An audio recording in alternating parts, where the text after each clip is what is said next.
Hoy les vengo a hablar sobre la fecundación. La fecundación es cuando un espermatozoide y un óvulo se unen. Se llama fecundación. Este sucede dentro del cuerpo de una mujer, concretamente en las trompas de falopio. No sucede inmediatamente. Suele pasar 7 días o más entre la relación sexual y la fecundación. El óvulo es fecundado en la trompa de falopio un día y luego avanza hacia el útero entre 2 a 5 días. A cabo de los 5 días llega a la cavidad uterina y el embrión anida allí. El óvulo fecundado es una nueva célula que vuelve a tener 46 cromosomas, ya que tendrá los 23 cromosomas del óvulo y los 23 del espermatozoide, y eso se denomina cigoto. En la fecundación, también llamada concepción, es necesaria que se produzca el coito, es decir, la relación sexual. En la actualidad existen varios tipos de técnica de fecundación asistida, como una fecundación in vitro. Si no hay ningún obstáculo, ninguna intervención en algún método anticonceptivo, de los cientos de miles de espermatozoides solo puede atravesar uno hacia el óvulo, y solamente uno podrá atravesar esa membrana del óvulo y producirse, en el cual le decimos la fecundación.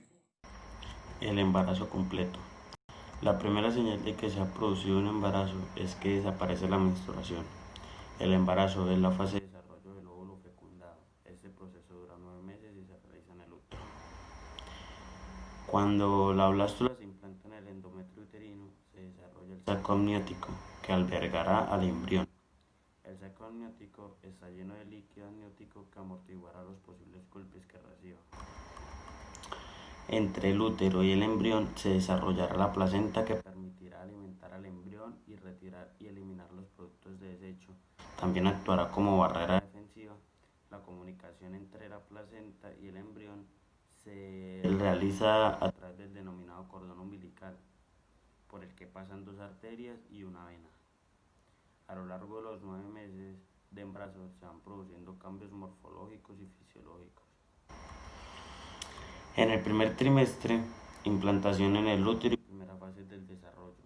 En el segundo mes ya están desarrollados todos los órganos y algunos comienzan a funcionar. Crece rápidamente pero de forma desigual. Crece sobre todo la cabeza, que se distingue del resto del cuerpo. A partir del tercer mes recibe el nombre de feto. Mide aproximadamente 3 centímetros y pesa unos 10 gramos. En el segundo trimestre, el vientre de la mujer crece al aumentar el tamaño del útero. Hacia el quinto mes, el desarrollo del vientre aumenta de tamaño y la mujer nota los movimientos del futuro bebé. Todos los órganos están perfectamente desarrollados y el feto crece. Al final de ese trimestre mide cerca de 30 centímetros y pesa 1 kilo. Tercer trimestre.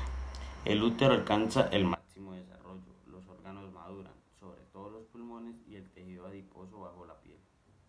El feto cambia de postura y se sitúa boca abajo. A partir del séptimo mes, el feto ya sería visible y podría sobrevivir si naciera en este momento. Al final del embarazo, el bebé puede medir entre los 45 y 50 centímetros y pesar entre 2,5 y 3 kilos.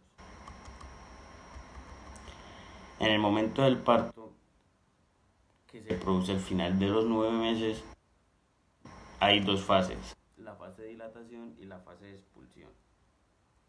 La fase de dilatación es el útero y la pelvis se dilatan para permitir el paso del bebé. Se rompe el saco amniótico y sale el líquido amniótico, lo que popularmente se conoce como romper aguas. Puede durar desde las 3 horas hasta las 14. En mujeres primerizas es un poco más largo. La fase de expulsión. El bebé sale a través de la vagina y se corta el cordón umbilical, y a partir de ese momento el bebé puede comenzar una vida independiente. Suele durar entre 15 y 30 minutos.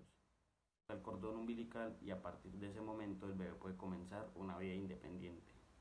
Suele durar entre 15 y 30 minutos. Y ya por último se expulsa la placenta, unos 15 30 minutos después y termina el parto. Gracias. Mi nombre es Marisabela Requintero y les vengo a hablar sobre el embarazo ectópico y las hormonas durante el embarazo.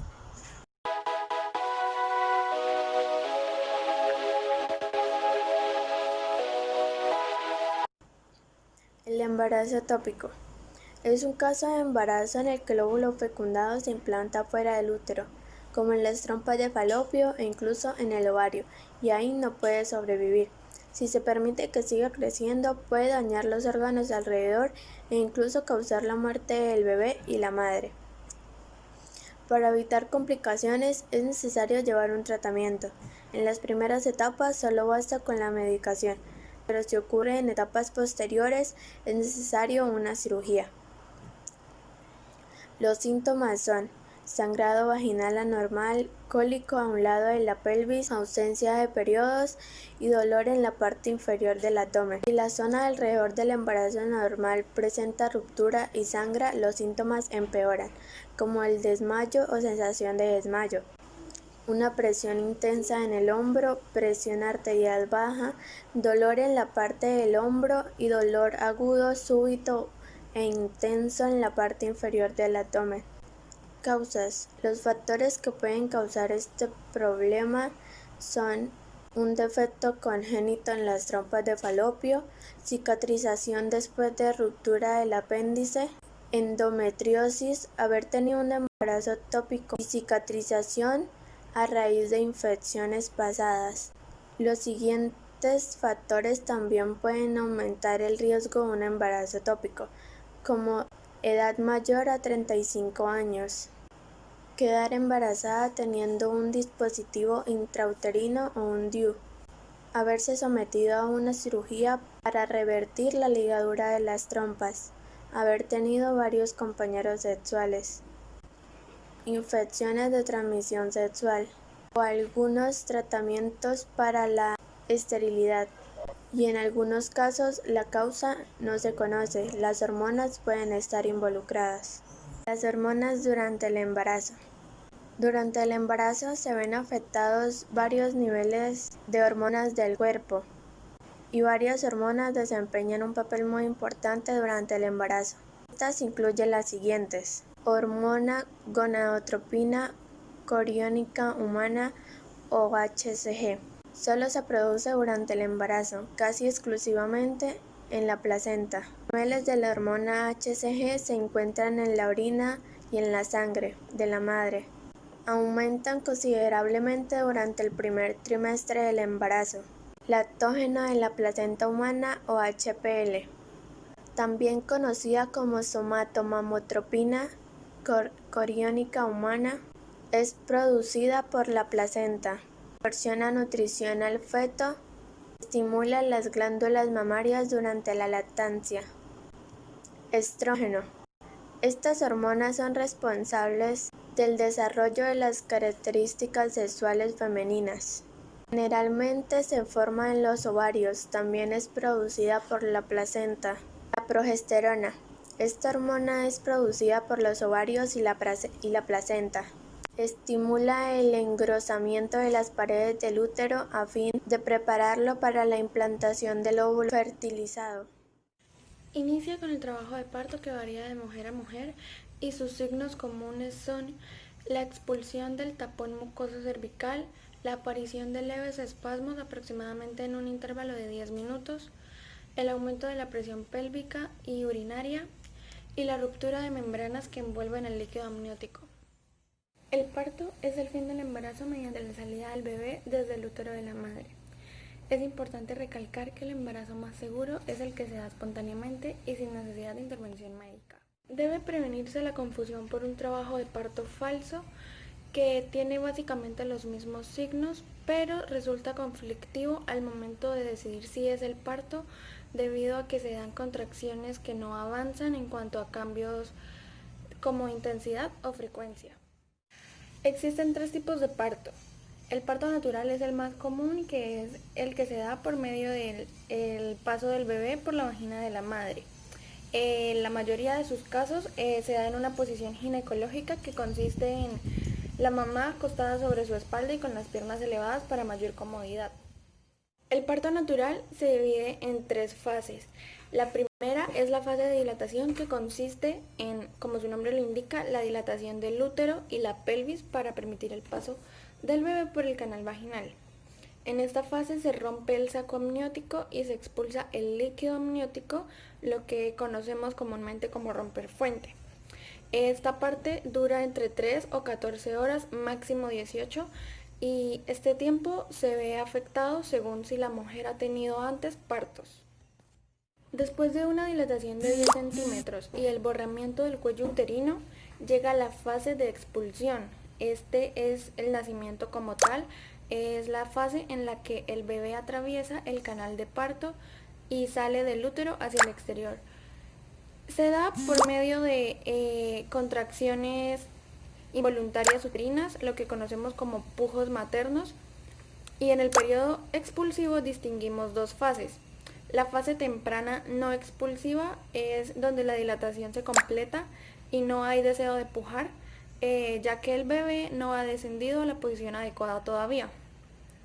La otra fase de la etapa de expulsión es la fase avanzada expulsiva. Cuando el bebé está ubicado adecuadamente es donde se expulsa y el bebé puede empezar a vivir independiente del organismo de la madre. Es importante que durante el parto no se hagan pujos a la fuerza, sino que se deje que fluya naturalmente para evitar complicaciones. Cuando el bebé ya nació, se corta el cordón umbilical y ahí empieza su vida independiente. La última fase del parto natural es la fase del alumbramiento. Inicia con la expulsión de la placenta, el cordón umbilical y las membranas. Esta parte lleva entre 5 o 30 minutos. Y el descenso del cordón umbilical por la vulva después del parto es un indicio de que se está llevando a cabo esta parte final del parto. Otro tipo de parto es el parto abdominal, más conocido como cesárea. Es muy importante que no se confunda con la episiotomía, que es una incisión en el periné para facilitar un parto natural. Una cesárea es una intervención quirúrgica en la que se realiza una incisión en el abdomen y en el útero de la madre para extraer uno o más bebés. El uso de la cesárea se recomienda más que todo en casos en los que la vida del bebé o de la madre corra peligro. Sin embargo, puede verse como una opción cuando la mamá simplemente no quiere que su hijo nazca por vía vaginal. Hay varios tipos de cesárea. La incisión clásica es longitudinal en la línea media, es una incisión vertical, lo que permite mayor espacio para el parto. Se usa rara vez porque es más susceptible de complicaciones. Otro tipo de cesárea es la del segmento inferior, que pues es una incisión horizontal en la cual se hace un corte transversal justo encima del borde de la vejiga. Es la más común porque trae menos complicaciones y la pérdida de sangre, tanto como la sanación, es más rápida. La cesárea histerectomía es el parto de cesárea y la posterior extracción del útero. Se sobreentiende que es para casos extremos en los que haya un sangrado intratable o desgarres uterinos para proteger la vida de la madre. La mayoría de ocasiones, las razones por las que se recomienda o se practica una cesárea es por un parto complicado prolongado, ya sea por una pelvis anormal, por agotamiento materno, por malformaciones uterinas, hidrocefalia, entre otras razones. El sufrimiento fetal aparente también es un factor muy importante para determinar o no una cesárea. El sufrimiento maternal aparente, complicaciones severas, nacimientos múltiples, o sea, en los casos de que sean gemelos, incluso trillizos o quintillizos. Otras razones por las que se recomienda hacer cesárea es en caso de que el bebé esté en una posición inadecuada para que nazca por parto natural. También un parto instrumental asistido fallido es causa de una cesárea, así como alguna infección intrauterina o cesáreas previas a la del momento. Hoy les vengo a hablar sobre los bebés prematuros. Un parto prematuro es aquel que ocurre antes de la semana 37 del embarazo. mientras que un embarazo normalmente dura 40 semanas. Antes de la semana 37, los bebés son considerados prematuros y entre 37 a 41 semanas a término. Los bebés prematuros suelen tener complicaciones médicas, por esto los bebés prematuros pueden tener cuidados neonatales más prolongados o intensivos, medicamentos o en ciertas ocasiones cirugías. Por lo general las complicaciones varían mucho. Cuanto más temprano nazca un bebé, el riesgo de complicaciones será más alto. Según qué tan temprano nazca, puede ser prematuro tardío, entre las 34 y 36 semanas de embarazo. Prematuro moderado, entre 32 y 34 semanas de embarazo. Muy prematuro, antes de las 32 semanas. Y prematuro extremo, antes de las 25 semanas. Causas. Las causas del parto prematuro no es clara. No obstante, existen factores de riesgo para el parto prematuro.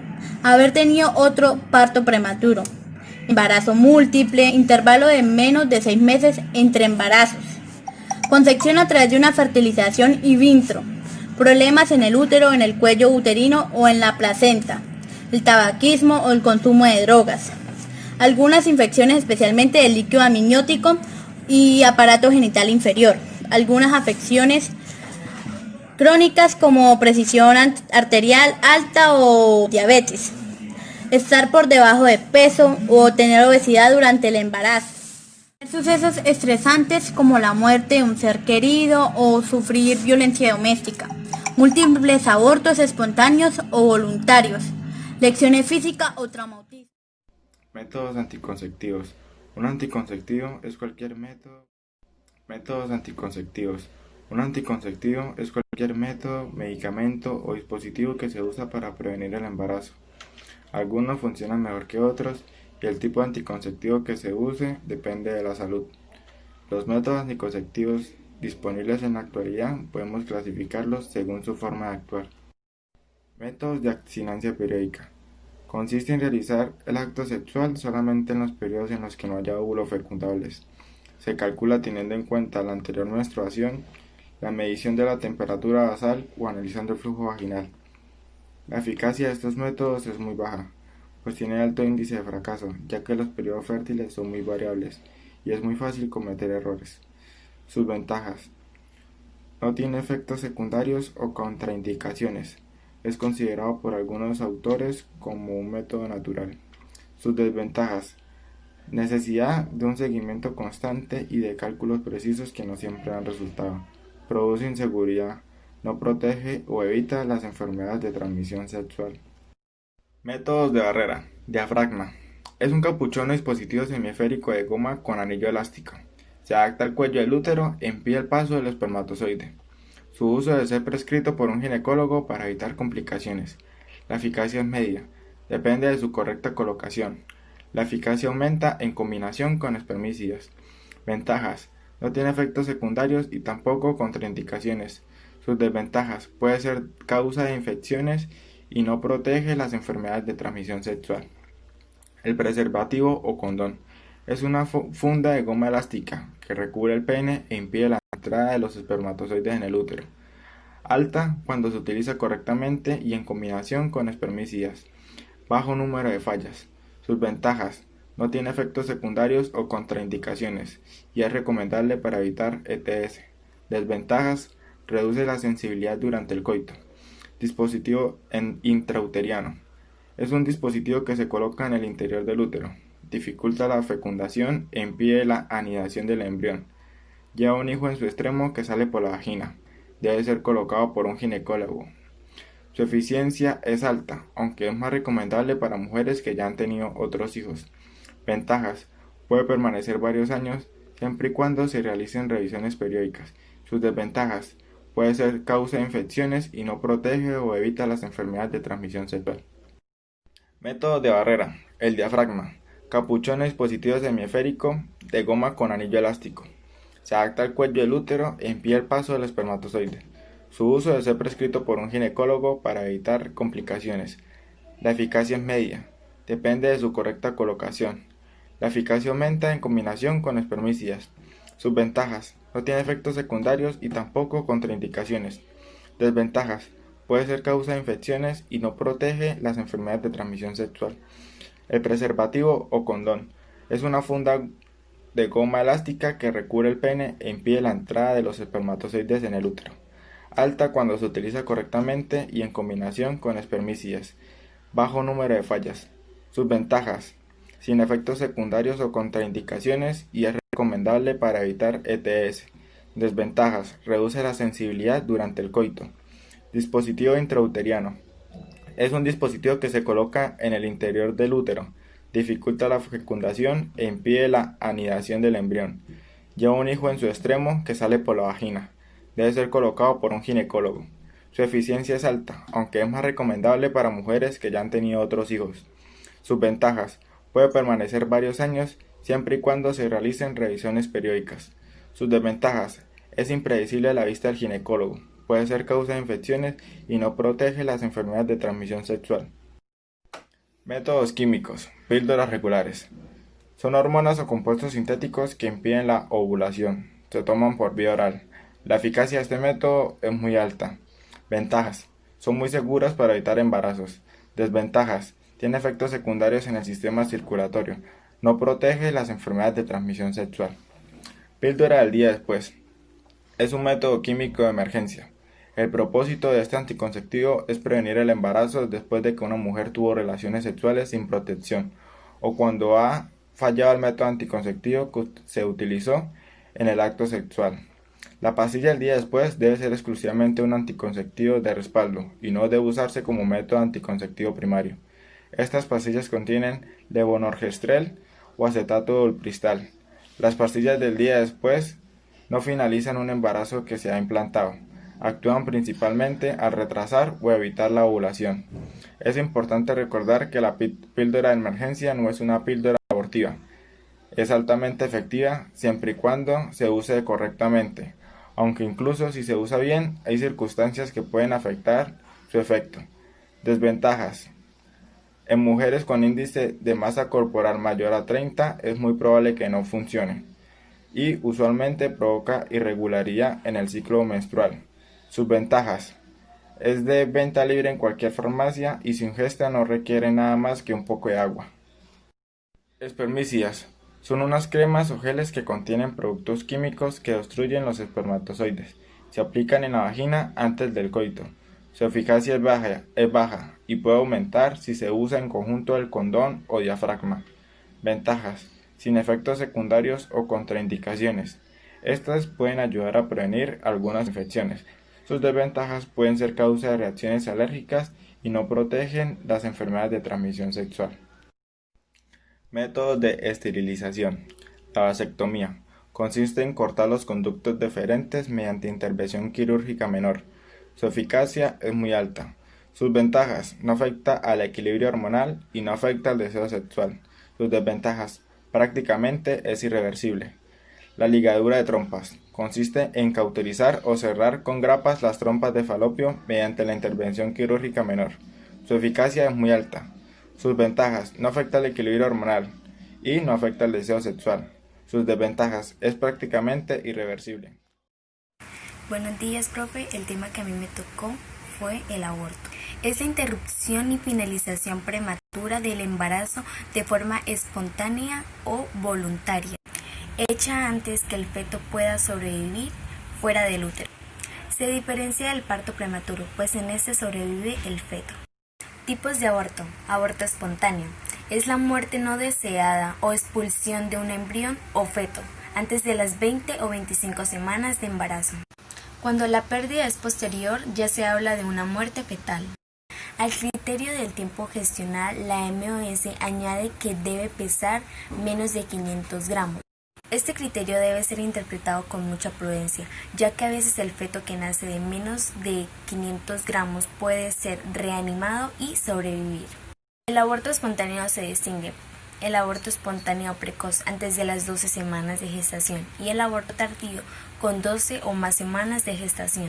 Los factores que pueden producir el aborto espontáneo son muy variados: el tabaquismo, el alcoholismo o la drogadicción. problemas hormonales de la madre, genéticos o cromosómicos del feto, o exposición a toxinas del ambiente. Signos y síntomas. Se encuentra el sangrado vaginal, el lumbago, dolor abdominal o cólico, o la presencia de coágulos que salen por la vagina. Todos ellos deben ser valorados por un ginecólogo y la mayoría de ellos deben ser de atención inmediata. Ante los síntomas existen diversas pruebas y exámenes para verificar o prevenir este aborto, como son el ultrasonido vaginal o abdominal para ver cómo está el feto y los latidos cardíacos y la cantidad de su sangrado. En caso de aborto es fundamental para la salud de la mujer comprobar si queda algún resto del feto o de tejido placentero en el útero. Si queda algún resto del feto, esto debe ser retirado inmediatamente. Aborto inducido es la finalización del embarazo mediante la eliminación voluntaria del embrión o feto antes de que pueda sobrevivir fuera del útero. Puede tratarse de un aborto terapéutico cuando se realiza por razones médicas, o de un aborto por decisión personal, cuando se realiza a petición de la mujer embarazada. Según la técnica empleada para inducir el aborto, se puede hablar del aborto médico como el aborto con medicamentos o el aborto quirúrgico. Dependiendo del país, existen diferentes legalizaciones sobre el aborto inducido. Por ejemplo, en algunos países esto está aprobado, como en otros países que esto se considera homicidio. El aborto indirecto es cuando se produce la muerte de un feto por intervención médica y se deben tener en cuenta estas dos condiciones. La intervención va destinada a salvar la vida de la madre embarazada en situaciones que corre peligro su vida. La viabilidad del feto es nula según los conocimientos que tengan sobre el caso. Se considera aborto indirecto aun cuando el médico sabe que la intervención afecta al feto. Pero de no intervenir o esperar que el feto esté viable fuera del útero, tanto la madre como el feto resultarían muertos. Un claro ejemplo es la intervención de un embarazo